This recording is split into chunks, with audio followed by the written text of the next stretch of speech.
and welcome back. I am Damien with Project Omnia, and today I am here to have another discussion with you. This time it's going to be another Attack on Titan discussion, and in particular, it is going to be on if Grisha Yeager was a bad father to Eren. I'm personally going to just tell you now that I do not feel that Grisha was a bad father to Eren. And I'm going to lay that out in steps for you.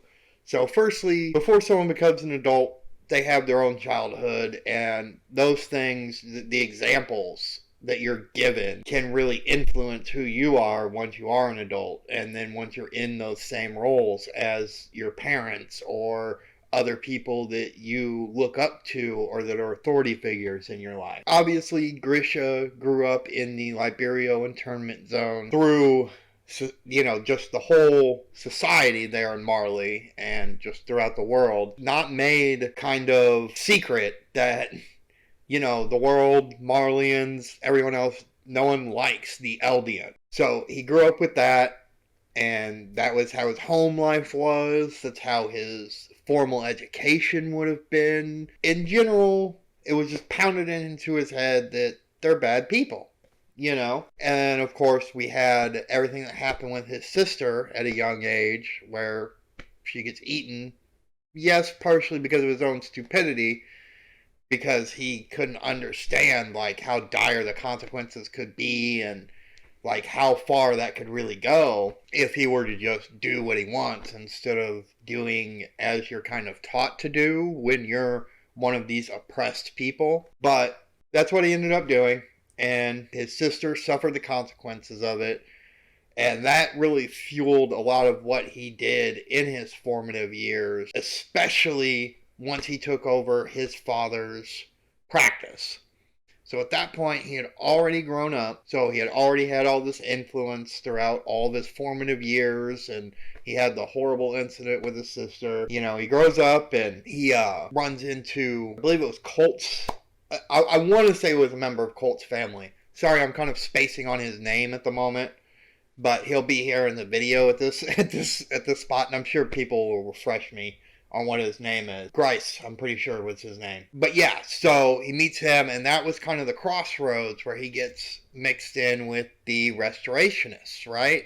And through them, that's where he meets Dina, and then Dina and him end up getting married because Grisha is quite charismatic and a very moving speaker, and he kind of becomes the head of the Restorationist movement through his marriage with Dina. They have his first child, Zeke, who we're not going to cover too much here, but of course that was his first child and the first example of Grisha as a parent, period. And when it comes to Zeke, he was an absolutely terrible father, mainly because he just repeated the same mistakes that his own father had implemented onto Grisha himself.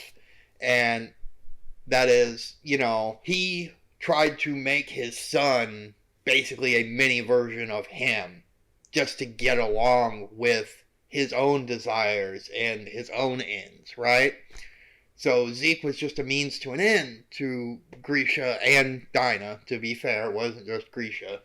But we're here to talk about Grisha. That's how it went with Zeke. And of course, we all know Zeke eventually turns them in to basically save his own hide and his grandparents' hide through the suggestions of Xavier. I'm not going to say K-Saver. We're just going to say Xavier here. And, so that's how Dina gets turned into the Smiling Titan. And then that's how Grisha, with the help of the owl, ends up getting to the interior walls to Walmaria. And that's where he first meets up with Shadis, which is the first real contact he has with people inside the walls. And he doesn't really have much memory after inheriting the Attack Titan, other than I'm a doctor. So he fills that role in the walls, just like he did in Liberio, and he ends up meeting Carla there. And, this was more ambiguous, and I'm not going to dive too deep into it, but that could have been part of how Eren Kruger, the owl, has suggested to him, hey, you need to meet someone in the wall that you care about, build a family with them, build a life with them. Like, you really need to deep dive into this. And, so that could have been kind of his will at play, kind of like we know the king's will is at play with the founding titan and the royal-blooded successors of the coordinate power. But I digress. So, he meets Carla, and he ends up getting her pregnant after marrying her, and that's where he has Eren. And so here's the crux of this video. My main thing is it's pretty common for people readers of the manga, viewers of the anime, to basically say Grisha was a bad father to both of his sons. And while I will certainly not argue otherwise as it pertains to Zeke, I will argue otherwise as it pertains to Eren. And not necessarily on the crux of, I think he was some great, amazing father, and I'm going to try to make that argument, but just on the argument of there's no substantial evidence that points to Grisha being a poor father to Eren. There is no him trying to push his beliefs onto Eren, like with Zeke. There is no trying to use Eren as a means to his own ends, like with Zeke. The primary thing I think that is used as an argument for people as it pertains to Grisha as a father with Eren is how he, turned him into a Titan with the serum and had Eren eat him. But for that, I think you really just have to take into consideration the context of everything. So for one, we're going to start with Eren and who he is as a person and what Grisha knows about his own son as a person at that point. And at the point that he does that, he knows Eren has a desire to see the world and, basically to get his and his loved ones' freedom back. Like, he cares about these things, period, without any influence whatsoever coming from Grisha. He never influenced Eren to feel that way. Eren just has always felt that way. There is the Eren side of things, and Grisha knows that about his own son at this point. And then on top of it, you have, the Titan curse, the 13 years. I mean, Grisha's time, it wasn't completely up, but it was getting close enough to that time where you really got to start considering a successor, right? So there's that to consider.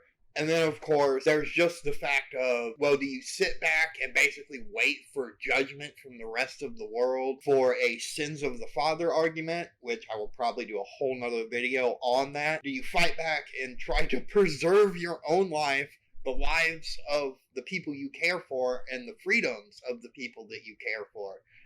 So for me, it was like a rock and a hard place. Like, in a perfect world and under the right circumstances, Grisha probably wouldn't have done what he did as it pertains to Eren with the Titan serum and then having Eren eat him and getting the founding Titan and the attack Titan from him after he killed the royal family.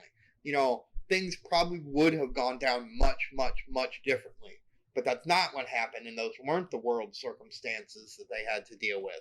So I think it's just really odd that people kind of conflate. It's almost like they imprint Grisha as a father from his experiences as a father with Zeke onto Eren, even though if you look at the evidence, you don't have a ton of stuff to look at from Eren's time as a child before the attack, but there are flashbacks, there are scenes about that, and there's plenty of context or exposition given from Eren and other characters, and in general, there's just no substantial evidence that states, hey, Grisha did some really poor things parenting-wise as it pertains to Eren. The worst thing he did, and again, you can argue that it was at least somewhat needed, like it had to happen. The worst thing he did was give Eren Titan powers and stick him with the curse of Ymir, basically.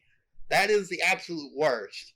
And I really think it would be hard to argue that if Eren was given the choice up front, he would have said no to this. That's just my opinion. I want to know what you guys think, and leave that down in the comment section below. If you want, I have a PayPal. It'll be in the description. You can donate there for my own story to be turned into a manga. And I look forward to seeing you in the next video.